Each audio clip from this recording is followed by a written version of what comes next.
ये बात आज से 20 वर्ष पहले की है। मास्टर दीनानाथ एक छोटे शहर के सरकारी स्कूल में मास्टर थे। उनकी पत्नी का नाम कल्पना था। ईश्वर की कृपा से मास्टर जी के पास एक पुत्र और एक पुत्री थे। पुत्री का नाम सुषमा तथा बेटे का नाम नरेश था। कुल मिलकर एक छोटा सा खुशहाल परिवार था। जीवन में कोई परेशानी नहीं थी। सरकारी नौकरी के कारण इतनी आय हो जाती थी कि जीवन के खर्चे आसानी से निकल सके।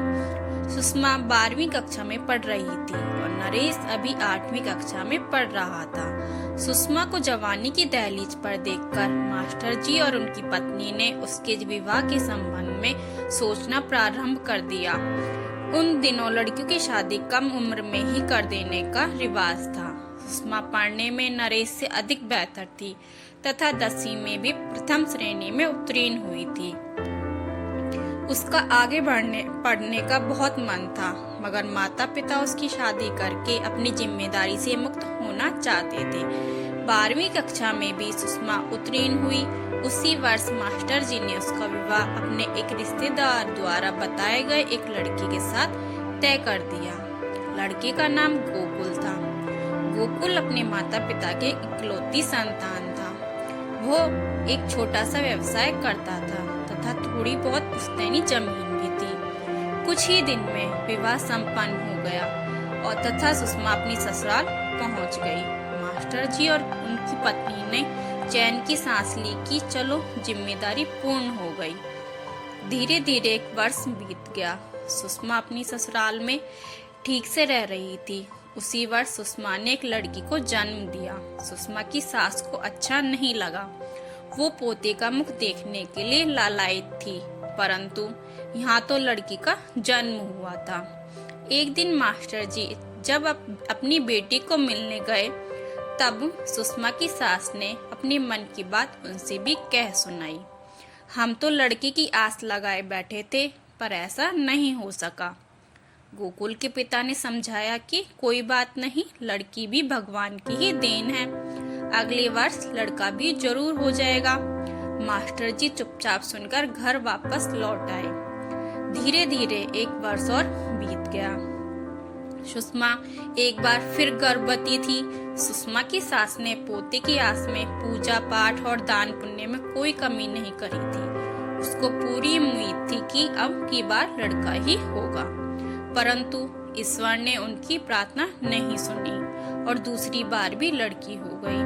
जब मास्टर जी अब की बार मिलने गए, तब सुषमा की सास ने उनके सामने ही सुषमा को कोसने लगी।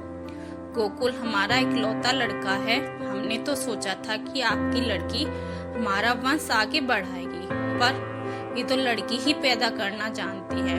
हमारी तो किस्मत ही फूट गई है।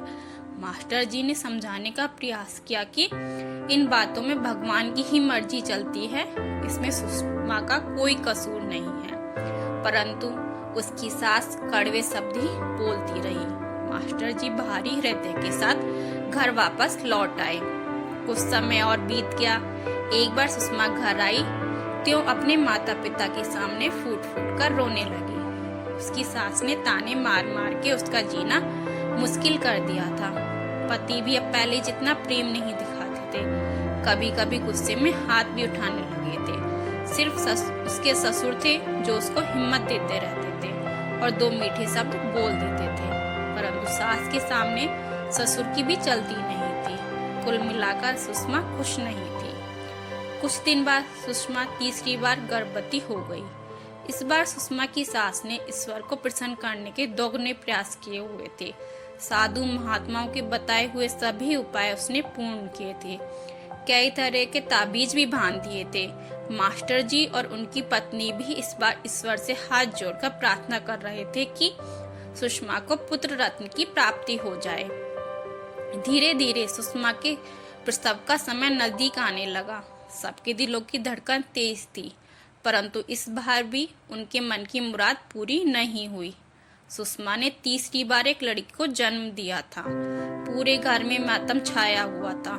इस बार जब मास्टर जी सुषमा के घर मिलने पहुंचे, तो उसकी सास आग बबूला हो रही थी। मास्टर जी को जलपान को भी नहीं पूछा गया। सुषमा की सास जी भर के उसको गालियां दे रही थी। मास्टर जी सुषमा को झूठा दिलासा देकर अपने घर लौट आए। कुछ दिन बाद पता चला कि सुषमा के ससुर गंभीर रूप से बीमार हैं। उनका एक से एक अच्छी जगह इलाज करवाया गया, परंतु कोई भी लाभ नहीं हुआ। उनके इलाज में जो थोड़ी बहुत जमीन थी वह भी बिक गई थी। एक दिन ऐसा आया जब वह स्वर्ग सिधार गए। उनके जाने के बाद सुषमा के और भी बुरे दिन शुरू हो गए। जब तक ससुर जीवित थे तो सुषमा को उनका सहारा था, तिनका का ही सहारा था, परंतु डूबते के लिए तो वह काफी होता है। अब तो सास उसको पानी पी पी कर कोसती थी। गोकुल अब शराब पीने लगा था। छोटी से छोटी बात पर सुषमा पर हाथ उठाने लगा था। जमीन तो बिक ही चुकी थी, उसका व्यवसाय भी अब अच्छा नहीं चल रहा था। सुषमा जितनी रोटियां नहीं खाती थी उससे कई गुना अधिक गालियां खाती थी। सास उसको और उसकी लड़कियों को मनहूस कहती थी तथा घर में गरीबी बढ़ने के लिए उसको ही दोष देती थी। सुषमा का जीवन नर्क बन चुका था। एक दिन मास्टर जी से मिलने सुषमा के गांव से एक परिचित आए। उनसे सुषमा पर हो रहे अत्याचार के बारे में पता चला। मास्टर जी को सारी रात नींद नहीं आई। अगले दिन मास्टर जी सुबह सुबह सुषमा के घर पहुंच गए। सुषमा को देखा तो पहचान न सके। सूख के कांटा हो चुकी थी तथा आंखों के नीचे काले गड्ढे साफ दिखाई दे रहे थे। बड़ी लड़की नाना हाथ पकड़ के खड़ी हो गई। मास्टर जी ने कहा, गोकुल बाबू, आज मैं आपसे कुछ मांगने आया हूँ। आपकी लड़की के भाग्य से हम बर्बाद हो चुके हैं। आप क्या मांगने आए हो? गोकुल ने रुखवाई उससे उत्तर दिया, मैं चाहता हूँ कि आप अपनी 2 लड़कियां मुझे सौंप दीजिए। मैं उन्हें अपने साथ ले जाना चाहता हूँ। गोकुल ने कहा, 2 ही क्यों, 3 को ले जाओ। उसको भी ले जाऊंगा, मगर अभी वह बहुत छोटी है। गोकुल की माँ भी बोली, हाँ हाँ ले जाओ, हमारा तो पाप कटेगा। सुषमा ने मास्टर जी को प्रश्न सूचक नजरों से देखा। मास्टर जी बोले, बेटी सोच कर रही है, तुझे भी तो मैंने ही पाला है। मास्टर जी के कहने पर सुषमा ने अपनी दोनों लड़कियों को उनके साथ रवाना कर दिया। 52 वर्ष की अवस्था में मास्टर जी अपनी लड़की की 2 बेटियों को अपने घर ले आए। मास्टर जी की पत्नी हैरान रह गई। अभी उनको रिटायर होने में 13 वर्ष शेष थे। मास्टर जी ने कहा, ये भी मेरा ही खून है। मास्टर जी ने उनका स्कूल में दाखिला करवाया और पूरी तरह से जिम्मेदारी संभाल ली। 2 साल बाद वह तीसरी बेटी को भी ले आए।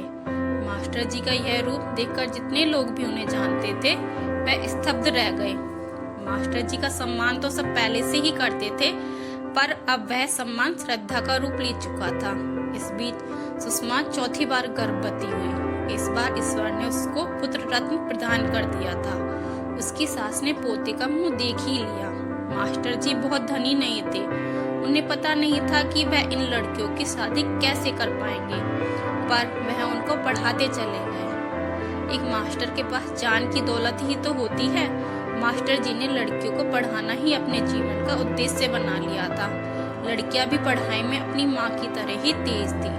तीनों ही प्रथम श्रेणी में उत्तीर्ण होती रही। सबसे बड़ी लड़की ने BSc MSc पूर्ण कर लिया। फिर मास्टर जी का एक पूर्व छात्र जो शहर में प्रोफेसर बन चुका था, उसने अपने अधीन उस लड़की को PhD पूर्ण करवाई।